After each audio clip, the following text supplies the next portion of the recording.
This region around the Great Lakes has been called the heartland. When it comes to agriculture, there's hardly an area in the world that compares. Everybody, just hold on. I don't know what we're going to have here. That's what brings the viewers back. That a boy. Manage money, piling in. Double digits higher. So at this point, we're in kind of uncharted territory. There's a lot of money on the sidelines. So that was a crazy one.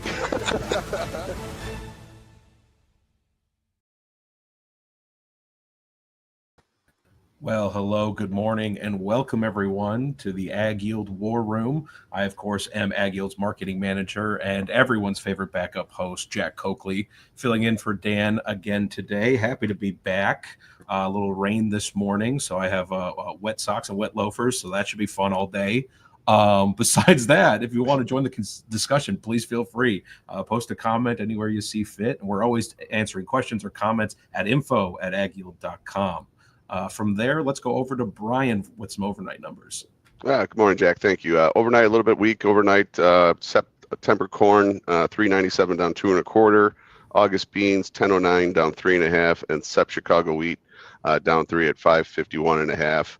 I think a little bit of uneasiness with trades and just kind of what do I want to say? Quantity-wise, waiting for the WASDE at 11. We did have an export sale of 219,000 metric tons of beans to Mexico for 25-26. So we are, at these levels running into demand. So we'll see what today brings us before the report. Excellent. Thanks for that, Brian. Love to see AgBull Media hyping me up. Jack is back. We'll have to start that hashtag, get that on Twitter and whatnot. Put enough rambling from me. Let's go over to Dustin. Dustin, where's your head at? Let's put a bow on this week. And what do you got? Good question. I mean, we have every day is a new day for where we are with tariffs. I think that's going to be a primary driver from this price point. I mean, what are they going to do today on corn yield? If the USDA comes out and starts raising corn yield above trend, is the initial market response going to be bearish? Very well could be, right? But is the market opinion, going to be swayed by the USDA's economist opinion about yield? I don't think there's any additional insight we're going to get on that we don't already know. When it comes to trade, I think that's the biggest anxiety right now. If we are going to hit, if we keep getting the rains, keep getting good temps through this July period especially, and we start projecting a 182, 183, 184 yield. I've already seen some places write down 186. And we also have an uncertain trade with Japan. Everyone's question is, where are we going to be left with carryout, and what does that mean for flat price? With the increases in the farm bill, I actually think that a 350 price point might actually be a blessing rather than a curse for a lot of people to have extra insurance, because they get two forms of payments. They get farm bill and they get crop insurance payments, and then the hedging that's done as well on top of that. We might also get MFP3 payments. I know we keep talking about this like a broken record, but if you don't have enough caps on the farm bill, if you only have one or two caps and your size of your farm is much larger than that, that's probably a risk, right? If you only have an 80% insurance policy, that's probably a risk. You got to kind of take into account where you stand in this. If you're in those categories, I think that's a much different approach than someone that has a 95% policy and has plenty of open caps for receiving these payments if the market goes lower. So I don't really want to have a big market opinion about this right now because it's already quite low. But obviously it all appears to be bearish right now, but markets are pretty good at pricing that information in too. Yeah, thanks for that. Let's shoot it over to Ben. Ben, what do you got? Shirt looks great today, by the way. I wanted to mention. Thanks, Jack. Trying to bring a little spirit on Friday here, a little summer spirit. I think the biggest so far this week, I feel like we dodged a bullet with CONAB not getting overly aggressive on raising the safrinha crop. With some of the private estimates out there, it makes you nervous about how much excess corn could be out there this year. And not to say that they won't continue to raise it, but for now, it was a nominal raise. not nearly as high as some of the privates that are out there. So WASDE today, I guess they have every reason to raise yields somewhat. I don't know their exact methodology, but we still have another, call it 6-7 weeks left to go to finish this crop. So we'll see how weather plays out over the weekend. It's been after the Sunday night, Monday sell-off. We've really nestled in here between 12 and 17 and done very little all week. Sort of the same with beans. It's been a pretty quiet trade. Some decent volume has traded this week. So we'll just see how it comes out of the report. I think we've priced in a lot of negativity, but to Dustin's point, the uncertainty of where we're going to go with the next headline on trade wars, tariffs are not trade deals. And I think that when we start seeing, or if we start seeing more agreement from participating countries that, yeah, we signed this deal, both sides agree, handshakes, then I think you start building a little bit more of a base and confidence that we're going to be able to get done for agriculture what needs to be done. And, yes, it's a huge boon for the farmers, some of the things that we're putting in the big, beautiful bill. But ultimately, what we need to do is not to have to rely on subsidies. So I hope that we can see more constructive, concrete dialogue and agreements between some of the countries that are our biggest agricultural trading partners. Yeah, certainly. Anything else, guys, before I shoot it over to Ryland for livestock? Any other ideas? Yeah, unfortunately, I don't think there's much to go on right now. I mean, there's a lot of summer ahead. I think there's a lot of people that have written the crop in right now. So I would just say, weekend changes are still something to watch out for next week. But it really is about getting with your advisor and starting to make those assumptions about how you match up to your marketing year in AgYield. And then decide, where to go from there, because obviously we're at a low enough price point where these things are going to start to really be needed and are really going to matter. So that's all I just want to leave it with going into the weekend. Yeah, go ahead. Sorry, Jason. No, I was going to say too, just to that point, right? Like, is the USDA going to raise the yield on this report? Historically, they don't. I could see why they would, and they can do whatever they want. But I would think, they kind of got caught a little bit last year raising it early, and then we finished dry, and then they had to make cuts. So I would think that's in the back of their head. Like, what's the point? Why would we raise it now? Yeah, it looks great. There's still a lot of weather left, so I'd imagine they leave it unchanged would be my guess. Yeah, and on that fact too, I think the estimates say the same thing, Jason. The estimates are suggesting that. But if we talk about carryout, this is where I think we could be a bit surprised, because the estimates actually have carryout down to 1.72. This is the the Reuters poll. So 1.72 billion. But we also have had Japan, tariffs in this time frame. The USDA specifically said earlier in the year, we're going to start taking into account current trade situations.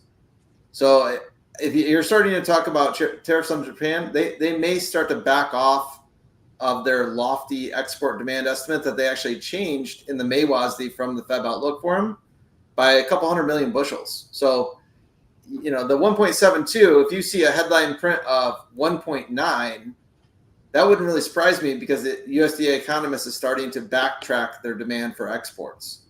And of course, the immediate reaction is, oh my gosh, we're growing carryout sell. In my opinion, that's what it was. Sorry, was there a question too, Jack? Yeah, James Costello, a friend of the show, has reached out to us. He says, do we think the WASDE will give any spark to corn? It could, for sure. I mean, it's a hurdle to get past, and we're at contract lows. So it could. I just don't know what it could be. That would be that they could write down. There's no reason to write down extra demand, and there's no reason to write down lower yield. So that, and if anything, I think Ben brought this up earlier. If we're still at a 130 metric ton yield for Brazil, that's kind of friendly too, just because like Ben said, we kind of dodged a bullet there. There's some estimates that are 20 million metric tons higher than that, right, at this point. So the USDA continues to write that down. I'd expect them to.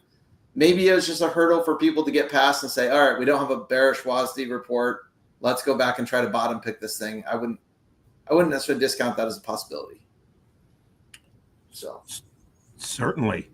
All right, Ryland, let's move on over to livestock. Wow. Have I ever done that? No, but I think that should be a staple now. It's kind of low-hanging fruit, right? Yeah, I'm surprised nobody came up with that already, but no, great job there, Jack. Yeah, I mean, something is definitely moving, and it is the cattle, and it just seems to keep going higher.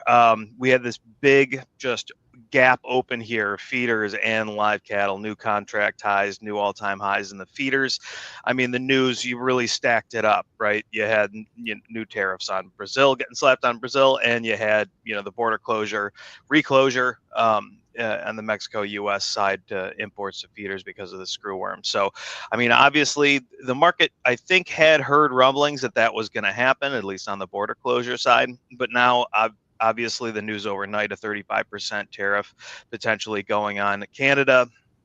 I mean, it's still another bullish kind of headline towards the meats, I think, overall. So, I mean, we have seen a little bit of cash trade so far, but not much. Everybody's still pretty optimistic, even with beef prices slipping over the past 2 days and pretty sharply, too.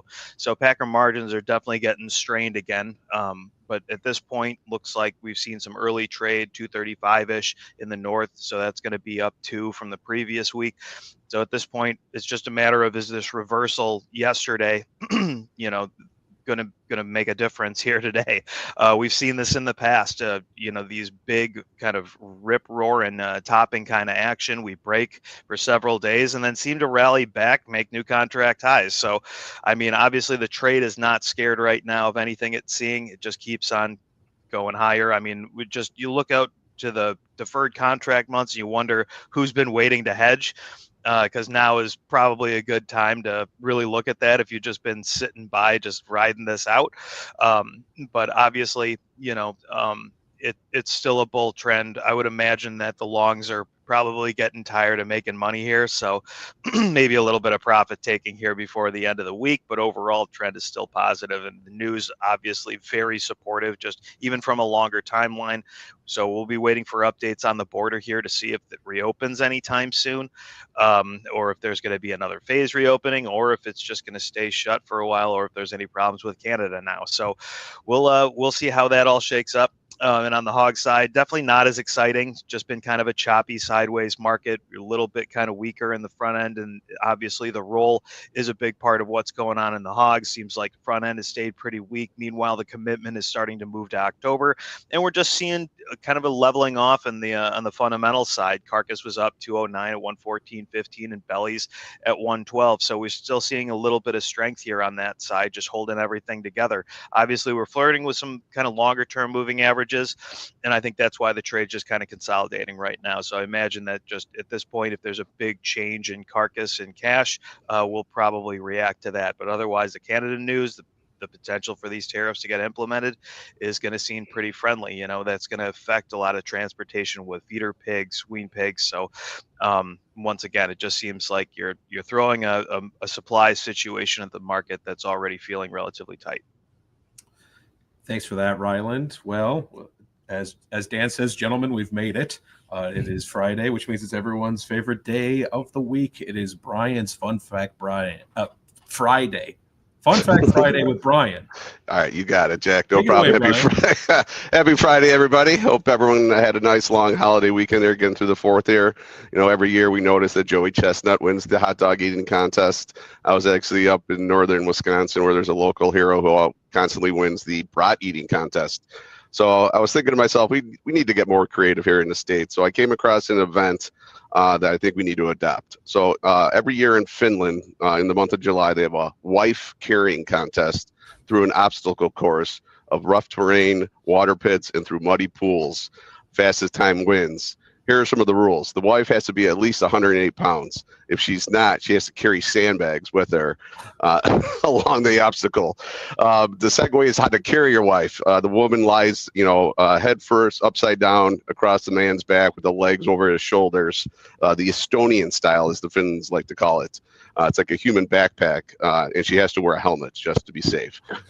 Third, we need to, anytime you drop your significant other, is a 15-second penalty, which usually happens during the mud pit as you try to get through. Here's the fun thing. The prize is beer.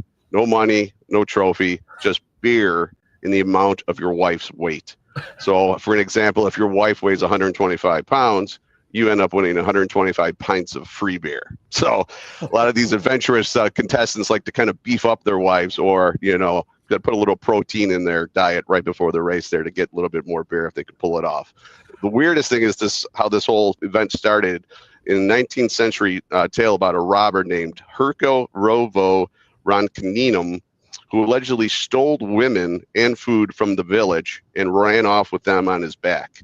Talk about a story, a sport with a shady backstory. Get it?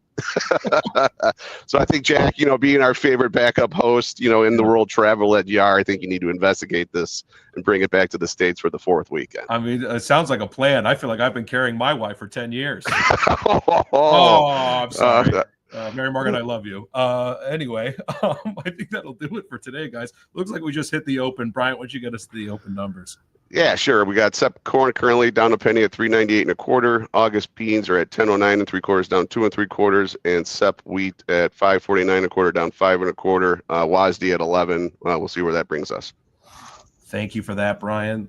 Like I said, if you like the show or you like what we're putting out every day that the markets are open, please think about subscribing or giving us a like or a comment, interacting with us and being a part of the show. We're very thankful for the audience that we've built, and we're trying to get the show out to everyone who would be interested in what we might have to say. And we put our hearts and souls into this. I just put my marriage on the line for a throwaway joke. So if that's something you enjoy, think about subscribing to the channel. Again, we're doing this every day that the markets are open on X, Facebook Live, and YouTube Live. Again, WASDE report at 11. Dan will be back on Monday and have thoughts and comments and observations on that. So thanks to everyone who tunes in on a daily basis, and we'll talk to you guys real soon. Thanks, everyone. The War Room is proudly presented by AgYield.